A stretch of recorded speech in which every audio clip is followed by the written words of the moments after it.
Hello, hello. I am back in Australia. We went to America for a month, so I haven't really been too great about posting videos the last few weeks. Today I wanted to talk about something that I see quite repeatedly and it kind of worries people, and that is having problems introducing eggs.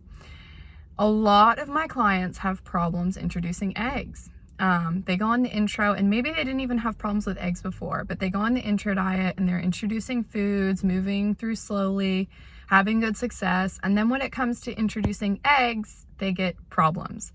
So if this is you, here are my suggestions, because I hear this a lot.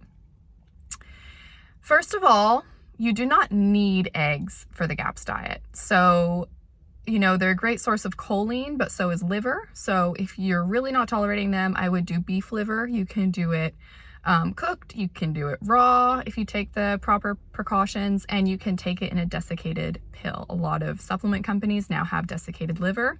It's just powdered, and it is a great source of B vitamins, iron, choline, all that. So you don't need eggs, and you don't need to worry about not being able to introduce eggs, but if you would like to, we'll get into my suggestions. So the first thing to do if you're having trouble introducing eggs is potentially you could try quail eggs or duck eggs or a goose egg, something like that.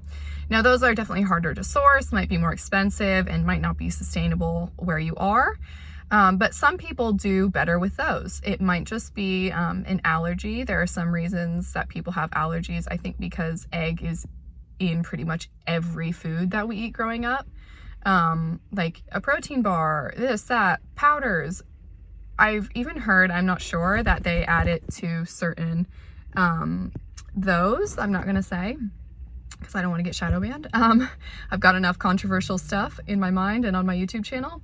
So some, I think, of the childhood scheduled viruses are grown on eggs. That's what I've heard. I don't know which ones, but that would certainly make sense why people would develop a reaction to it if it's basically put into your body in an unnatural way, straight through your lymphatic system, where your body doesn't really have a chance to invite it. It would see it and go, hey, you're not supposed to be there. Why are you in my blood? And probably create antibodies. Another reason for having an egg problem could be metal toxicity. If you have an impaired gut and you're doing GAPS, you don't have enough beneficial microbes in your gut to get rid of metals. So we come into contact with metals through a lot of things. This, silver fillings, which tons of people had, even if you've had them removed, when you're chewing, they're like 50% mercury. So they can be off-gassing mercury every time you chew for years and decades. So that can get a lot of mercury into your body, into your joints, into your cells, into your brain. And eggs have been shown to pull out heavy metals, which sounds great, but depending how much you have and if your body can actually process that and actually get them out through your detoxification, it might just be too much for you in the moment healing. So if you have had a lot of those, or maybe you had silver fillings, or maybe your mom had silver fillings, that could have gone into the placenta or you as a developing child.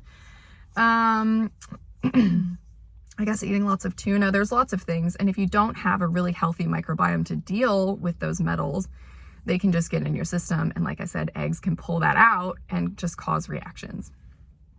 So that is one potential thing that could be causing your egg reactions. So yeah, you can try duck or quail or something like that. You can just remove them. It's said if you're reacting to something to remove it for 6 weeks and then try reintroducing it. So that's a good option. But one thing I want to say is if you're going through the introduction diet, people tend to get stuck in staying somewhere because they can't introduce a food. So let's say you get onto a stage, you try introducing egg yolks and it's not going well. Some people camp out on that stage for like 6 months and they think they can't move forward until they tolerate eggs. And that is just not true. There are some foods that you might just have more of a problem with. Dairy, eggs, nuts, we routinely see some people have problems with. So you can camp out on that stage if you want, but my suggestion would just be to take that food out, kind of avoid the eggs, and move on through the diet, get onto full GAPS, and maybe in a year you could try reintroducing it. Another idea, there's something called Nabutropod allergy elimination testing, which I don't have, it's usually like chiropractors that do that kind of work. So that might be an option. I don't know a lot about it, but I've worked with people who swear by it, and I have had clients who have had really good success with it. You know, there's homeopaths can help you with certain things to introduce foods if you're really, really wanting to do that. And a GAPS approved way to deal with this is, I tell my clients this a lot, it's like the toothpick method. So obviously you don't want to do this if you have an anaphylactic allergy. If you need an EpiPen for eggs, we're not introducing that, duh. But if you're just having sensitivities or not feeling well, you could try this. You basically pick the egg yolk with a toothpick and then put it in water and have a sip of that, and you slowly build your tolerance up. And the idea behind that is, like, your body might not have the enzymes to break down the fats and proteins in eggs.